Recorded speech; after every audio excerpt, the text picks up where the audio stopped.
देखो दुनिया हूँ परिवर्तनशील आज जहाँ आप देखुं काली जैसे सैया थी एमती किसी ग्यारंटी ना कि मास्टर कैंटीन छक जो गोटे छोटिया चा दुकान थिला लोक मैंने किए जाती चा बिस्कुट कौन कौन पाइले खाइले से चा दुकान जी करते लोक मैंने मास्टर बोल डाकुले मास्टर मास्टर 2 कप चा दियो मास्टर 4 कप चा दियो मास्टर बोल डाकुले ये मास्टर कैंटीन बदल सरकार कहते आम गोटे चिंता करूँ नाटा को बदल जड़े ओडार बरपुत्र ना नामित करूँ ये गोटे स्वाभिमान प्रश्न आपण जब प्रश्न करेंगे कालकाटा को कोलकाता कहले कौन पश्चिम बंगर जिते लोक अच्छा सब सांगे सांगे अर्थनैतिक उन्नति यार किसी अर्थ ना ये हूँ मनुष्य गोटे स्वाभिमान कथा ओडिया अस्मिता हाँ ओडिया अस्मिता कौन क्यों ये हूँ मो राज्य मो भाषा मो संस्कृति या उपरको लेकिन आपण जो गर्व करेंगे यार प्रतिफलन हूँ। नमस्कार न्यूज रूम को स्वागत। भुवनेश्वर अनेक स्थान भितर मास्टर कैंटीन नामटा हूँ बेस परिचित। आपण शॉपिंग करने चाहिए किंबा रेलवे जदि आपण रेलवे स्टेशन आसिया को चाहिए ताले मास्टर कैंटीन हूँ एपरी एक जगह जो गोटे सहजरे जड़े इजिली जापर छोट पिला ठू बुढ़ा पर्यंत ये ना सहित बेस परिचित एवं जितेबाला भुवनेश्वर बाकी जगह मानक सब जिनस अवेलेबल थिले भी मास्टर कैंटीन को एथपाई जाती कारण किछिना सस्ता जिनस से माने पाई परिबे आ कहते सूता ठारू मुक्ता पर्यंत मास्टर कैंटीन आपण जे देखिबे सब जगह सेठी अवेलेबल थाए।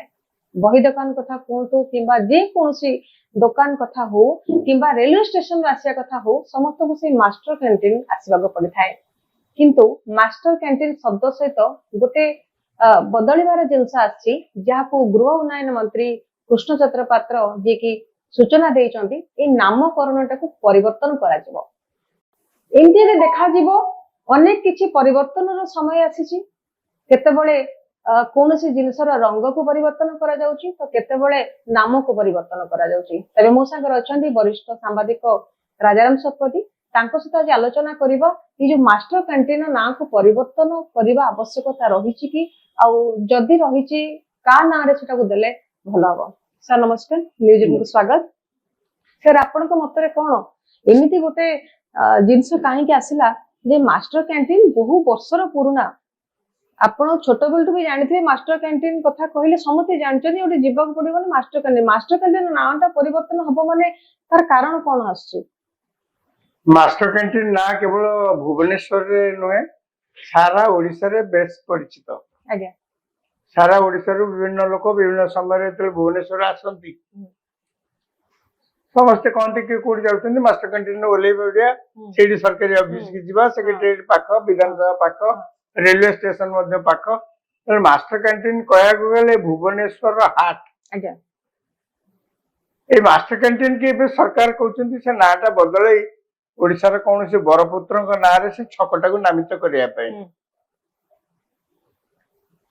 देखो दुनिया हूँ परिवर्तनशील आज जहाँ आप देखुं काली जैसे सैया थी एमती किसी ग्यारंटी ना एक दुई रे आज जो नामकरण कौन स्थान कौन जगार किसी नामकरण से जे सबुदिन से ही नामकरण रे नामित रही यार किसी ग्यारंटी ना जो नामकरण परिवर्तन ये गोटे आंतर्जातिक क्षेत्र में सब बेले चलता है जब ना बदलू न था कालकाटा को आपण कोलकाता जानू न था त्रिवेंद्रम को तिरुवनंतपुरम आज जानी न था तुर्की देश ताको तुर्की बोलिक आप जानू न था ये लिस्ट आप देखिए चिठा आप देखिए ये बहुत लंबा जोटि की नामर परिवर्तन समय को चाहिए आवश्यकता को चाहिए से सरकार निष्पत्ति की आखि आगे रखिक नाम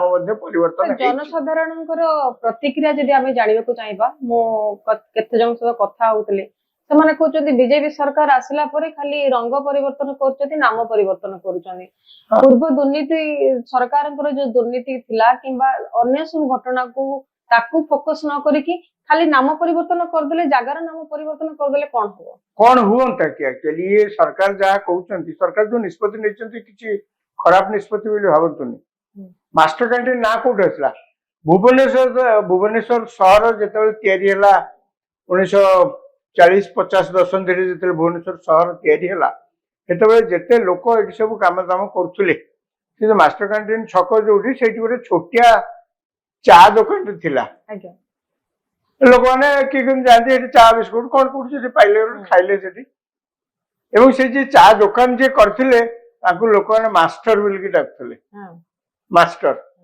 मास्टर 2 कप चा दियो मास्टर 4 कप चा दियो मास्टर बोल डाकुले तापर से चा दुकान क्रमे बढ़िकी गोटे कैंटीन है से कॉलेज गोटे कैंटीन तापर आस्ते आस्ते भुवनेश्वर सहर जिते बढ़ला से अनुसार से जगह जे चा दुकान करथिले एवं मास्टर कैंटीन जो करथिले कालक्रमे आउ तो किछि नथिला ना कौन सी गोटे मार्कर जहाँ को देखिकी बहुत जगह कहती आपन किए पचार जदि मु ब्रह्मपुर जाऊँगी से जगह कौटे बस स्टाण्ड ओह्लैला से जो बड़ बिल्डिंग टा अच्छी एमती गोटे देखुं ना ना गोटे जगार से जहाँ कहते गोटे मार्कर सेमती भुवनेश्वर आपन कुआडे जीवे कौन करेंगे से जो मास्टर कैंटीन छक अच्छी चा दुकान गोटे अच्छी माने कालक्रमे से मास्टर कैंटीन जो तार ना गला सब लोग सहज मास्टर कैंटीन रेवेन्सार नाम परिवर्तन जेमिति गोटे चलीथिला तर्क चलीथिला से तर्क खाली करदेले हबनी तार यथार्थता को भी देखिया को पड़िबो वर्तमान सरकार कौन कहउचंती जे मास्टर कैंटीन नाटाक आम बदल क्या ना करवा सरकार कहते जे ओडिशार जड़े बरपुत्र ना से जगह को आम नामित करिया किसी खराब कथा किसी ना और बड़ खुशी हवा कथा बस स्टैंड कथा जिते बळे तार गोटे नवकरण हेतिला आपन भुवनेश्वर बस स्टैंड सेते बळे भुवनेश्वर बस स्टैंड रो कोन हेतिला जो माने ता जो ना परिवर्तन जो करिया कथा जो नहीं भुवनेश्वर रो ना बस स्टैंड रो तो किसी ना परिवर्तन हेनी से तो भीमराव अंबेडकर को ना रे से तो bus stand Bermuda bus stand कथा कहू हां नहीं से तो बर्तन से अछि सरकार तो ताकू किछि बदलाय किछि कोइ ना ना किंतु ए जो मास्टर कैंटीन बदलाय करछन सरकार कहछन आमे गोटे चिंता करछु जे ई नाटा को बदले जने ओडिसा रो बरपुत्र ना नामित करू ई गोटे स्वाभिमान प्रश्न आपण आपण जदि प्रश्न करिवे कलकत्ता को कोलकाता कहले कोन पश्चिम बंगाल जते लोक अछंती ताकर सब संगे संगे अर्थनैतिक उन्नति हे जिवो यार किछि अर्थ नै ये हूँ मनुष्य गोटे स्वाभिमान कथा माने एटा को कोंदे ओडिसा ओडिया अस्मिता हां ताको तो ओडिया अस्मिता कोन कियो ये हूँ मो राज्य मो भाषा मो संस्कृति या ऊपर को लेकिन आपण जते गर्व करिवे यार प्रतिफलन होचे या आपण जे प्रश्न करिवे आपण के हिसाब रे बरपुत्र माने एते अछंती जो माने काहा नाटा रहिबा उचित नहीं नहीं अरे बरपुत्र ओडिसा रे अनेक बरपुत्र अछंती जो माने स्वाधीनता संग्राम रे भाग नैतिले जो माने साहित्य क्षेत्र रे कला क्षेत्र रे अन्य बहुत क्षेत्र रे जो माने सब प्रतिष्ठा लाभ करचंती अनेक बरपुत्र अछंती ओडिसा रे मु कहूनी जे एई केवल एइथरे जो स्वतंत्र ओडिसा प्रदेश गठन जेतरे हैला 1936 मसिया रे स्वतंत्र ओडिसा प्रदेश गठन हैला ए ओडिसा प्रदेश गठन हबा पाई जो दशंधि धरिक जो आंदोलन चलता से आंदोलन रे ओडिसा रो जो माने भाग नैतिले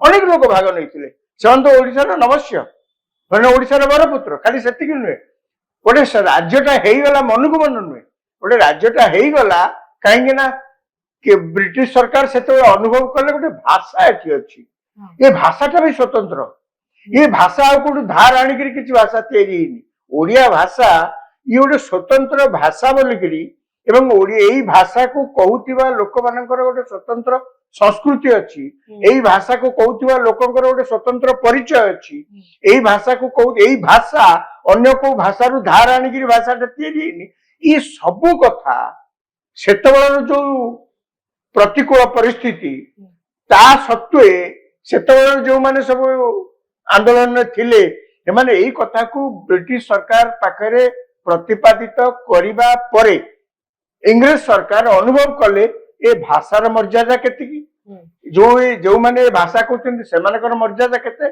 सेति पई सेमान राजी हेले जे आकु गोटे स्वतंत्र प्रदेश करिया पे नले आमुकु गोटे स्वतंत्र प्रदेश करिवा पई न करिया पई ଆମ ଚାରିପଟ ଯାକ ଯେତେ ସବୁ ଅଛନ୍ତି ଭାଷାଭାଷୀ ସମସ୍ତେ ଲାଗି ପଡିଥିଲେ ଫୁଲ ଦରମା।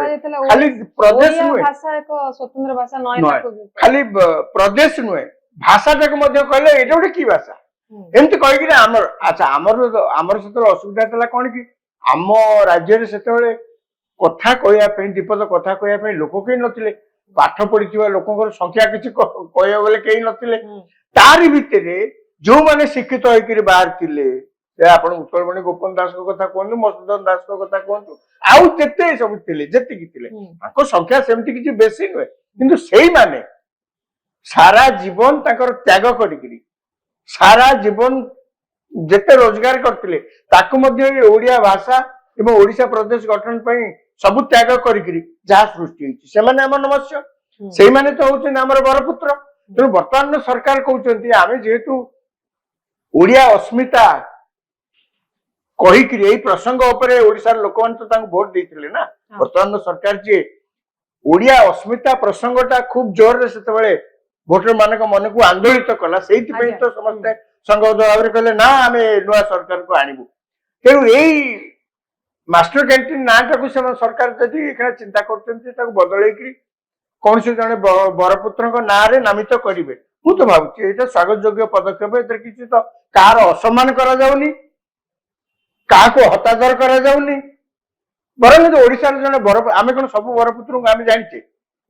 ଆମ କଥାକୁ ବି ଆପଣ ଦେଖିଲେ ଓଡିଶାର ଜଣେ ପଚାରିବ ଯଦି ଆପଣଙ୍କ ବରପୁତ୍ରଙ୍କ ନାଁ କହିଲେ କଣ ଖୁବ ହେଲେ 2-4 ଜଣ ଲୋକଙ୍କ ନାଁ ବର୍ତ୍ତମାନ ପିଢିର ଲୋକ ମନେ ରଖିଥିବେ। ତେଣୁ ଆମର ଏଇଟା ବି ଗୋଟେ ଦାୟିତ୍ୱ, ଏଇଟା ଗୋଟେ କର୍ତ୍ତବ୍ୟ ଯେ ଓଡିଶାରେ ଯୋଉମାନେ ବରପୁତ୍ର ଥିଲେ, ଯୋଉମାନେ ଓଡିଶା ପାଇଁ ଏତେ ତ୍ୟାଗ କରିଛନ୍ତି ତାଙ୍କୁ ମଧ୍ୟ ଆମେ ସମ୍ମାନ ଦେବାର, ଆମର ଖାଲି ଇତିହାସ ବହିରେ ତାଙ୍କ ନାଁ ରହିଗଲେ ଯେ ତାଙ୍କ ପ୍ରତି ଆମେ ଯଥେଷ୍ଟ ସମ୍ମାନ ଦେଲୁ ଏ କଥା ଭାବିବା ଭୁଲ।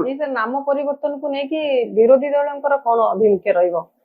ଯେମିତିକି ଯେ ପୂର୍ବ ସରକାର ଯେତେବେଳେ ବସ୍ କରିଥିଲେ ସେତେବେଳେ ବିଜେପି ସରକାର ଖାଲି ତାକୁ ରଙ୍ଗ କଲେ, ଖାଲି ରଙ୍ଗ ଦେବା କାମ ହଉଛି ବିଜେପି ସରକାର। ସେଇ ଏକା ପ୍ରଶ୍ନ ମଧ୍ୟ ସେ ପୂର୍ବ ସରକାର ବିରୁଦ୍ଧରେ ମଧ୍ୟ କୁହାଯାଇପାରେ। ସେମାନେ ତ ନେଳିଆ କରିଥିଲେ, ଗ୍ରୀନ କଲର କରିଥିଲେ।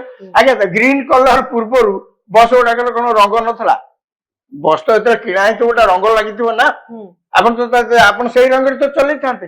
ଆପଣ ଚାରିଆଡେ ଯାକ ଗ୍ରୀନ କରିକିରି ଯୋଉ ପଇସା ଖର୍ଚ୍ଚ କଲେ ସେ ତ ପୁଣି ଓଡିଶା କାହିଁ କରିଥିଲେ? ଯଦି ଆମର ବରପୁତ୍ରଙ୍କର ନାମ ହିସାବରେ ଯଦି ମାଷ୍ଟର କ୍ୟାଣ୍ଟିନ ନାମ ପରିବର୍ତ୍ତନ କରାଯାଏ, ଆପଣଙ୍କୁ କଣ ଲାଗୁଛି କଣ ତାର ଗୋଟେ ବହୁତ ବଡ ଫାଇଦା ହବ ନା? ଲୋକ ଅସ୍ମିତାକୁ ନେଇକି ଏଇଆ ପୁରା ଫାଇଦା ହବ। ମୁଁ ଯାହା କହୁଛି ଫାଇଦା ହଉଛି ଏଇଆ ଯେ ଆପଣ ନିଜର ସ୍ୱାଭିମାନକୁ ବ୍ୟକ୍ତ କରିପାରୁଛନ୍ତି। ଆପଣ ଦେଖିବେ ଆପଣ ଏଇ ସନ୍ଧ୍ୟା ବେଳେ ଯିବେ ଦେଖିବେ ମାଷ୍ଟର କ୍ୟାଣ୍ଟିନରେ ଏତେ ଭିଡ, ଆପଣ ଗାଡି ରଖିବା ପାଇଁ ଜାଗା ନାହିଁ। ଯଦି ପରିବା ମାର୍କେଟ କୁ ଜଣେ ଯିବ ଗାଡି ପୁରେଇ ପାରିବନି, ରାସ୍ତା ମଝିରେ ସେଠି ରଖିବ, ଆଉ ତାପରେ ବି ଯଦି ଗାଡି ଲେଟ୍ ହେଲା ଗାଡି ଆପଣଙ୍କୁ ଉଠାଇକି ଯାଇଥିବ। ସେଟା ଗୋଟେ ବହୁତ ବଡ ପ୍ରୋବ୍ଲେମ ଆଜିକାଲି ଦିନରେ। ଏଇ ସବୁ ଜିନିଷକୁ ଧ୍ୟାନ ଆଗେ ଦବା ଉଚିତ କି ନୁହଁ? ନା ସେମିତି କିଛି ନାହିଁ ଆଜ୍ଞା। ଗୋଟେ ରାଜ୍ୟ ବା ଗୋଟେ ଦେଶ ଯେତେବେଳେ ଚାଲିଛି ଆପଣ ଖାଲି କହିବେ ଗୋଟେ ରାସ୍ତା ତିଆରି କରିବା ସରକାରଙ୍କ 1 ନମ୍ବର କାମ, ଏମିତି ଗୋଟେ କୋଉଠି କୁହାଯାଏନି। ସବୁ ଜିନିଷ ମଧ୍ୟ ଚାଲିଥାଏ, ଶିକ୍ଷା ବାଟରେ ଚାଲିଥାଏ, ରାସ୍ତା କାମ ଚାଲିଥାଏ। ଇଏ ମଧ୍ୟ ଗୋଟେ ସରକାରଙ୍କର ଗୋଟେ କାମ, ତାକୁ ଏଇଟା ଆଗେ କରିବା ସେଇଟା ସରିଲା ପରେ ଏଇଟା ହବ, ଏମିତି କିଛି ଗୋଟେ କନସେପ୍ଟ ନାହିଁ। କେବେ ଜିନିଷ ସରେନି। ଆପଣ କଣ କହୁଛନ୍ତି ରାସ୍ତା ଦେଶ ସ୍ୱାଧୀନତା ହେଲା ଦିନ ଠାରୁ ଏପରିକି ଇଂରେଜ ସରକାରଙ୍କ ଅମଳରୁ ରାସ୍ତା ତିଆରି ହଉଛି ନା? ଆଜି ହେଲାଣି 2025 ମସିହା, ରାସ୍ତା ତିଆରି ସରି ନାହିଁ। ତାମାନେ କଣ ଆମେ ଯଦି କହିବା ନା ସରକାର ଆଗେ ସବୁ ରାସ୍ତା କରନ୍ତୁ ତାପରେ ଅନ୍ୟ କାମ କରିବେ, ଆଜ୍ଞା ତ କିଛି କାମ ହେଇପାରିବନି। ତେଣୁ ଇଏ ମଧ୍ୟ ଗୋଟେ କାର୍ଯ୍ୟ, ଓଡିଆ ଅସ୍ମିତାକୁ ପ୍ରତିପାଦିତ କରିବା, ଲୋକଙ୍କ ଭିତରେ ଜାଗୃତ କରିବା, ଇଏ ମଧ୍ୟ ଗୋଟିଏ କାର୍ଯ୍ୟ। ଏବଂ ଆପଣ ଯାହା କହୁଛନ୍ତି ମାର୍କେଟ ଗଲାକୁ ପାର୍କିଂ କରିବା ପାଇଁ ଗାଡିକୁ 2 ହ୍ୱିଲର ପାର୍କିଂ କରିବା ପାଇଁ ସୁବିଧା ନାହିଁ, ତାକୁ ମଧ୍ୟ ସରକାର କରିବା କଥା। এইটা আগে সেইটা পছে এমতি গোটে কনসেপ্ট কিছু নাই। ওড়িয়া অস্মিতা কথা যদি আমি দেখিবা ମୁଁ ବି ରିଏଲାଇଜ କରେ ଅନେକ ସମୟରେ ଯେ ଓଡିଆ ଭାଷା ପ୍ରତି ପିଲାଙ୍କର ଆଉ ଇଚ୍ଛା ବେଶୀ ନାହିଁ। ପିଲାମାନେ ବାପା ମା ମାନେ ମଧ୍ୟ ଚାହୁଁଛନ୍ତି ପିଲାମାନଙ୍କୁ ଇଂଲିଶ ସ୍କୁଲରେ ପଢଉଛନ୍ତି। ତାର ଗୋଟେ କାରଣ ମଧ୍ୟ ରହୁଛି ଓଡିଆ ସ୍କୁଲରେ ସେମିତି କିଛି ଫେସିଲିଟିଜ ରହୁନି କିମ୍ବା ଏତେ ପାଠ ପଢା ଉପରେ ଗୁରୁତ୍ୱ ଦିଆଯାଉନି, ଯୋଉଥିପାଇଁ କି ବାପା ମା ମାନେ ଯେହେତୁ ସେମାନେ ଆର୍ଥିକ ଦୃଷ୍ଟିକୋଣରୁ ଟିକେ ସମ୍ବଳ ହେଲେଣି ସେମାନେ ସେଥିପାଇଁ ପିଲାଙ୍କୁ ଇଂଲିଶ ମିଡିୟମରେ ପଢଉଛନ୍ତି। ଯଦି ଆମେ ଏଠି ଓଡିଆ ଅସ୍ମିତାକୁ ବେଶୀ ଦେଖିବା, ଓଡିଆ ଭାଷାକୁ ଆମେ ବେଶୀ ନିରେଖାଇକି ଆଲୋଚନା କରିବା, ତାହେଲେ ପିଲାମାନଙ୍କ ଭିତରେ ଆଗେ ଗୋଟେ ଓଡିଆ ଭାଷାର ସଞ୍ଚାର କରିବା ଉଚିତ କି ନାହିଁ? ଆପଣ ନାଇଁ, ଦେଖନ୍ତୁ ଓଡିଆ ବହୁତ ଭା- ଇଂଲିଶ ଓଡିଆ ମିଡିୟମ ପିଲା ଭାଷା- ଭଲ ଭାବରେ ଓଡିଆ କହିପାରୁନଥିବେ। ନାଇଁ ଓଡିଆ ଭାଷା ପ୍ରତି ଆଦର ବଢେଇବା ପିଲାମାନଙ୍କର ହୁଁ। ସେଇଟା ପରିବାରର ଗୋଟେ ଦାୟିତ୍ୱ।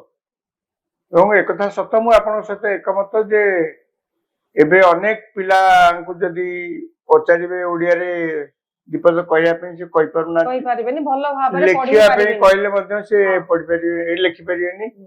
ଖବରକାଗଜ ଓଡିଆ ଖବରକାଗଜ ଦେଖେଇଲେ ମଧ୍ୟ ପଢିବା ଅନେକ ସମୟରେ ସେମାନେ ଶବ୍ଦ ଝୁଣ୍ଟୁଛନ୍ତି, ହୁଁ। ବାକ୍ୟ ଝୁଣ୍ଟୁଛନ୍ତି। ବାକ ଝୁଣ୍ଟୁଛନ୍ତି। ଆପଣ କାଲକାଟା କିନ୍ତୁ ମୋର ଯାଆନ୍ତୁ, କିନ୍ତୁ ବେଙ୍ଗୋଲି ମାନେ ହଁ, ଆପଣ ଦେଖିବେ ସେମାନେ କିନ୍ତୁ- ପ୍ରଥମେ ବେଙ୍ଗୋଲି ଭାଷାରେ କଥା କହିବେ, ହଁ, ନାଇଁ, କିନ୍ତୁ ଆମ ଓଡିଶାରେ ଯୋଉ ଏଇଟା ସପୋର୍ଟ କରନ୍ତି ଓଡିଆ ଭାଷା, ଏଇଟା ତ ହଉଛି ସ୍ୱାଭିମାନର ପ୍ରଶ୍ନ। ଓଡିଆ ଆମ ଭିତରେ ସେ ସ୍ୱାଭିମାନକୁ କେହି କେବେ ଜାଗୃତ କରିନାହିଁ, ହୁଁ। ଯୋଉଥିରେ କି ଆମେ ଆମ ଭାଷା କହିକିରି ଆତ୍ମସନ୍ତୋଷ ଲାଭ କରିବା। ସେ ପ୍ରକାର ଜାଗୃତି ଶିହରଣ ଆମ ଭିତରେ ଆସୁନାହିଁ। ହୁଁ। କାହିଁକି ଆସୁନି? ଆପଣ ଯଦି କହୁଛନ୍ତି ଅନ୍ୟ ପ୍ରଦେଶକୁ ଗଲେ ସେ ତାଙ୍କ ଭାଷା ଆଗେ ଆପଣଙ୍କୁ କହୁଛନ୍ତି, ହଁ। ଆପଣ ବୁଝନ୍ତୁ ନ ବୁଝନ୍ତୁ। ମୋର ମଧ୍ୟ ଏଇ ପ୍ରକାର ବିଟର ଏକ୍ସପିରିଏନ୍ସ ଅଛି। ମାନେ ସମସ୍ତେ ବାହାରକୁ ଯେତେବେଳେ ଯାଇଛନ୍ତି ଅନ୍ୟ ଷ୍ଟେଟରେ ଆମେ ଦେଖିଛୁ ଯେ ସେମାନଙ୍କର ଭାଷା ପ୍ରତି ତାଙ୍କର ଉଗ୍ର ମନୋଭାବ, ମୁଁ ଯୋଉଟାକୁ କହେ। ହୁଁ। ଆପଣଙ୍କ ନିଜ ଭାଷା ପ୍ରତି ଆପଣଙ୍କର ସ୍ନେହ ସମ୍ମାନ ପ୍ରୀତି ରହିବା ସ୍ୱାଭାବିକ। ହୁଁ। ଆପଣ ନିଜ ଭାଷାକୁ ଆହୁରି ଯେତେ ଉନ୍ନତ କରିବାକୁ ଚାହିଁବେ ୱେଲକମ୍, କିଛି ଅସୁବିଧା ନାହିଁ। କିନ୍ତୁ ଏହାର ଅର୍ଥ ନୁହେଁ ଯେ ଭାରତ ଭଳି ଗୋଟେ ବହୁଭାଷୀ ଦେଶରେ ଆପଣ ଅନ୍ୟ ଭାଷାଭାଷୀ ମାନଙ୍କୁ ନିନ୍ଦିତ କରିବେ, ଅନ୍ୟ ଭାଷାଭାଷୀ ଲୋକଙ୍କୁ ଅପମାନିତ କରିବେ, ଅନ୍ୟ ଭାଷାଭାଷୀ ଲୋକ ଆପଣଙ୍କ ରାଜ୍ୟକୁ ଯାଇଥିଲା ବେଳେ ତାଙ୍କୁ ଆପଣ ଅଣଦେଖା କରିବେ। ଏ କଥା ଅସମ୍ଭବ, ସହ୍ୟ କରିବା ବାହାରେ। ଏ କଥା ସହ୍ୟ କରିବା ବାହାରେ। ତେଣୁ ସେଇଥିଲାଗି ଆପଣ ଦେଖିବେ ଆମ ଭିତରେ ସେଇଟା ସେ ଶିହରଣଟା ବେଶୀ ଆସୁନି, ଯୋଉଟା ଆସିବା କଥା ସେ ଶିହରଣଟା ବେଶୀ ଆସୁନି।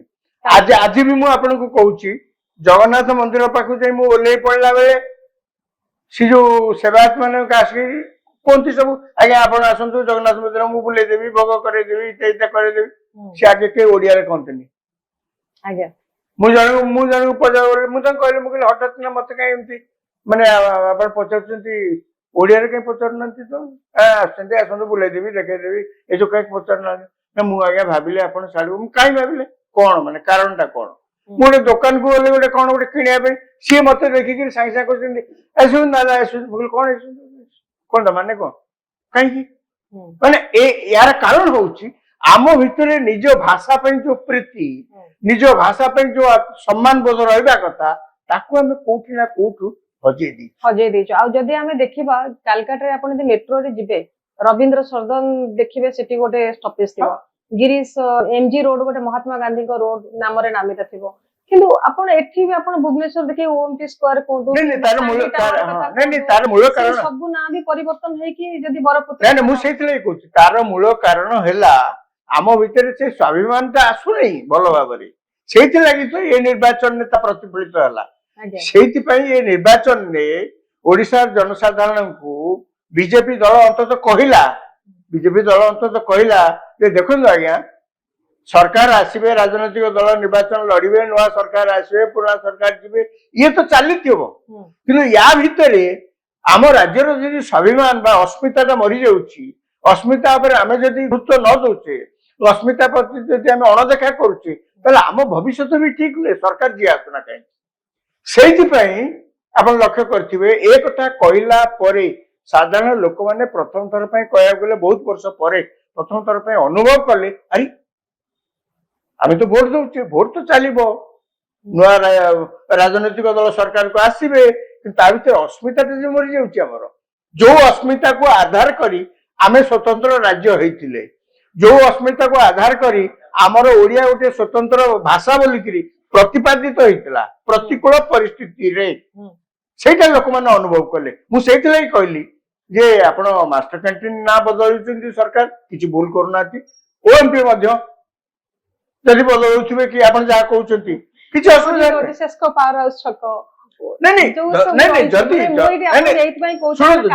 ଦେଖନ୍ତୁ ତାଙ୍କର ନିଜ ଭାଷା ଉପରେ ଗୋଟେ ମାନେ ଅଗାଢ ବିଶ୍ୱାସ ଆଉ ଗୋଟେ ଗର୍ବ ଥାଏ।